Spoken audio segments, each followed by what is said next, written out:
Okay. Okay, Sharon. Hi, good morning. Let me introduce you first. I'm doing a series of interviews with the wonderful women who put our tours together for us.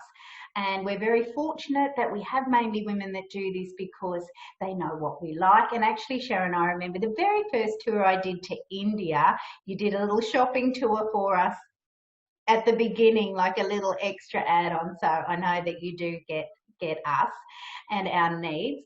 So Sharon owns Ekno Travels and tours in India, Australia, Japan, Bhutan, Nepal. They go to lots of places.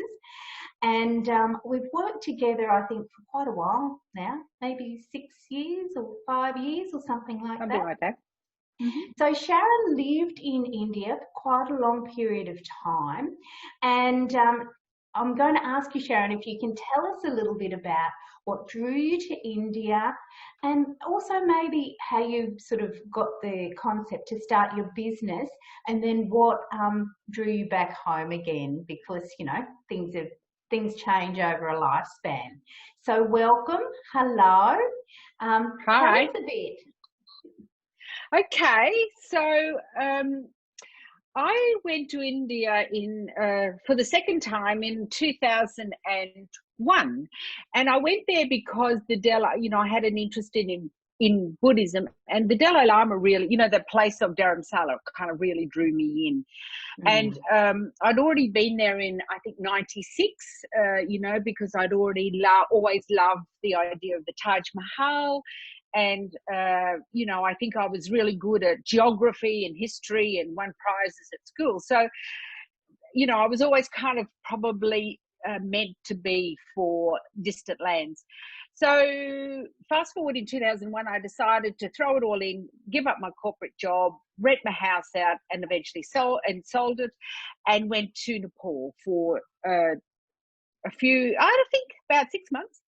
And then my sister came over and we went to India because I wanted to go to see the Dalai Lama with the idea of maybe teaching English there, doing some volunteer work. Mm-hmm. So in 2001 or two, I went to this place called McLeod Ganj and stayed in a little guest house and just totally fell in love with it. The trees, the mountains. We actually got a private audience with the Dalai Lama, It's and we stunning. all It's a kind stunning yeah, place. I love it too. Yeah. absolutely. And I thought, this is where I need to come. This is the place of my dreams, not good old tropical Brisbane, but beautiful, beautiful Dharamsala. And I think it was May, so it was a little bit hot, but, I'd always heard about hill stations. So I think I stayed there, my sister and I stayed there for a couple of weeks. And then I thought, something told me I had to come back. So I kind of went to Southeast Asia for 6 months, but always thought that I would go back. So I think in 2002, I went back and did some volunteer work like I thought I would, and loved it so much, and made a fatal mistake of meeting a man and a local man, and thought, oh, I'm destined to be here. I'm so destined to be. So I did, So I kind of followed my dreams. I did go to Japan in 2003, and while I was away, I pined for him something badly, and I can't imagine why now, sitting here in 2020. But anyhow, we all make these mistakes, don't we? So I went back and did some volunteer work and loved it. And so then I went to, as I said, back to Japan. I went to Japan and then came back in 2004, because I was offered a job at the same school. So I went back there, thought my whole luck had changed, got a job as a director of studies, totally unqualified for it, but anyhow, beggars can't be choosers, I guess, for them. But I had done my ESL training, and then I went to the man owned a hotel, so he owned a hotel, so kind of talked me into kind of buying into the hotel in between my teaching and all that kind of stuff. So I left the teaching job and bought into his hotel and then set up a restaurant. So, that was kind of ticking along very nicely in 2004 and 2005. I worked very hard to have this restaurant. And then I started to have Australians that came. And so one day there was a guy, Australian, who's still in business from Melbourne, who had a group of women, 8 women. And he was kind of off, and they were all fighting amongst themselves. They were on a 21-day tour.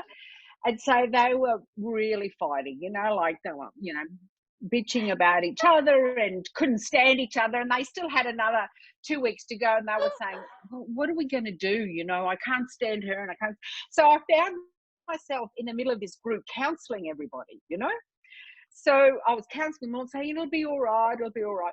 So when the leader came back, I said to him, gee, you've got a few problems with your group. What are you going to do about them? He said, what are you talking about? What's wrong with them? I was like, well, mate, they're really struggling with each other. And, oh, yeah, they'll be right. He said, they'll be right. And I thought to myself, well, if he can do it, I can do it. So that was kind of what started. That's how it started, was this group of women who were all fighting. And I thought, well, I'm kind of in tune with what goes on. Yeah. And I don't know that running a restaurant charging $1 for a Thai curry was going to kind of sustain me forever. So I thought tours was the way. And I've been a lifelong traveller, like all over the world as a backpacker for years and years and years, all that kind of stuff. So that was kind of how it started. And so once it's kind of started, I ran with it. So you've owned your business now and you've grown your business now, and I saw you just launch your new office space, and you've got a couple of great guides that we use, Vikas and Ashish. How critical has it been to the success of your business to have good local people to work with? Totally essential. I think you can't do it without them. You cannot do it without them. And I think I have been lucky. I was lucky because I had this man who was kind of very well connected, and he was a bit of a businessman. So we thought. He wasn't really, but he knew all the processes. So I sort of started with him, and then when that all kind of went pear-shaped, then there was another friend of mine who runs a big NGO, ABBA, you probably know. She helped me also. So I think, and then I was able to take on a couple of local young men, to train them up. So really, you have to have local people, because otherwise you're like an outsider looking in. And, there are so many nuances, particularly about developing countries, that you know nothing about. You don't know how it works. So you've got to have a local person on the ground who you can trust. And so when my partner, when he, went by the way, well, I had Abba, and she, she's very well connected. So, you need people that are well connected, to find things like a good accountant to advise you on tax rules and all that kind of stuff. And so I'm eternally grateful for her, because what I have been able to do is set the foundations for a business in India. I'd already had them in Australia, but to have them in India, so it can't be kind of pulled down really quickly, you've got to have, and as my lovely accountant, his name is Mr. Sharda in Delhi, he said, madam, if you have your fundamentals all in place, then you can carry on. Everything will be okay. And through Corona, how true is that, because, we can. That's a very Indian type of wisdom that gets shared with you often when you're traveling around India. So you've owned your business for many years now, and you've decided to return back to the sunny state of Queensland to live. And fortunately, we have the internet now, and, which you wouldn't have had so much when you first started your business. But so you're able to run your business now from Australia, and that's still ticking along for you. Sure. I know that we've got unusual circumstances at the moment, but you're still running your business. So what was it that drew you home and made you realise it was your time in India had come to an end? I've kind of done a lot of soul searching about this, but I think it can be a culmination of many things. It can be a series of events.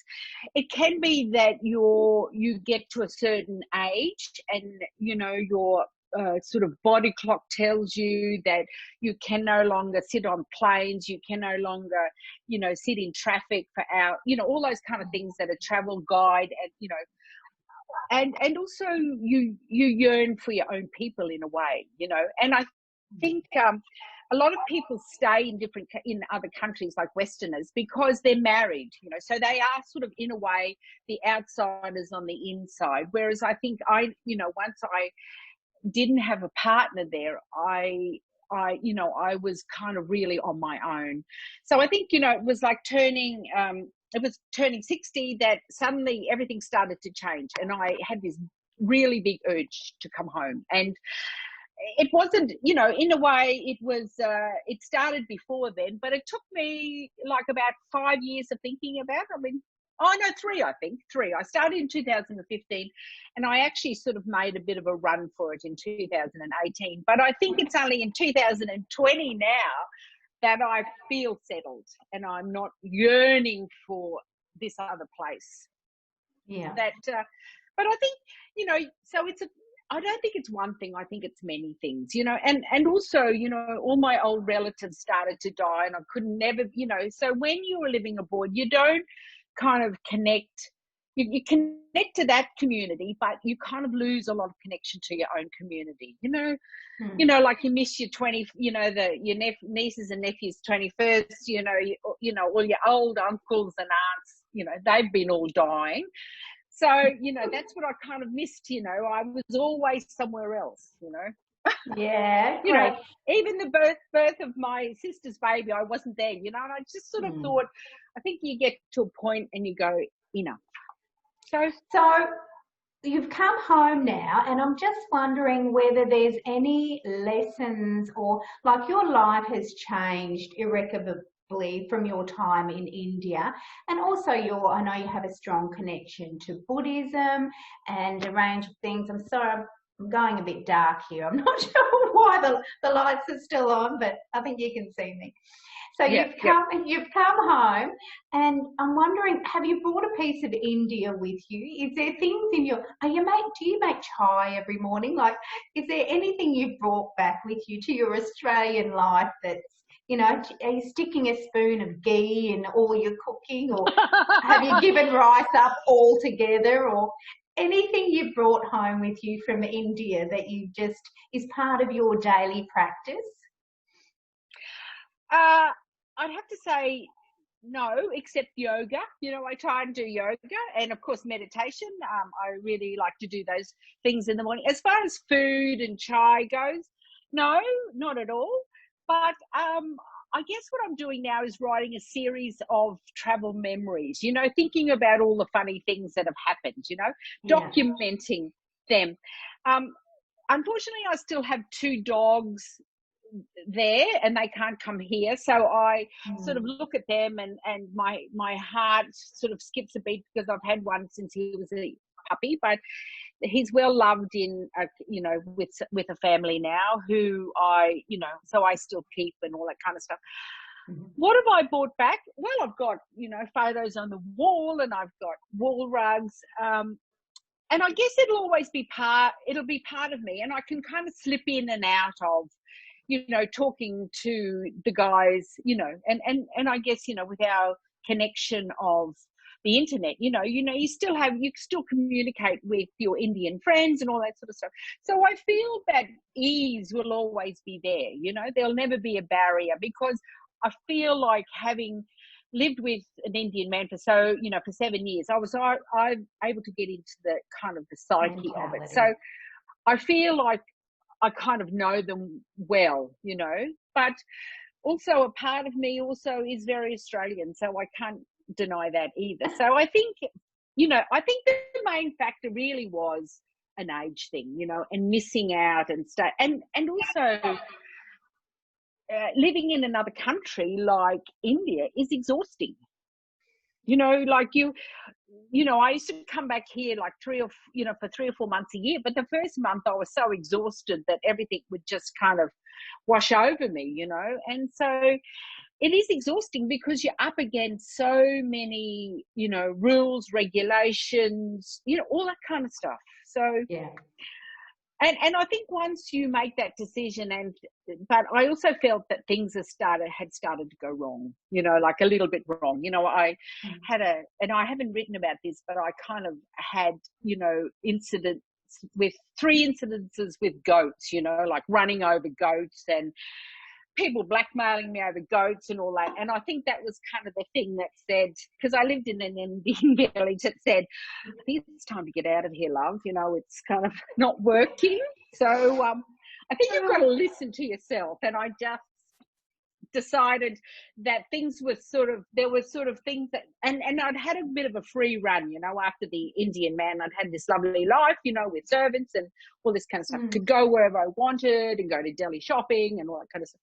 But I think there was kind of a series of things that I started to pinpoint that, and yourself, when you start to grow unhappy, that it's time to change.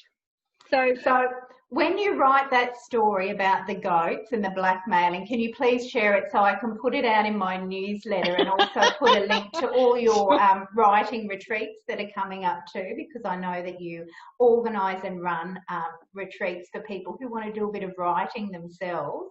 And I'll also share with you, when I've got time, my story about being blackmailed over a dog in Bali.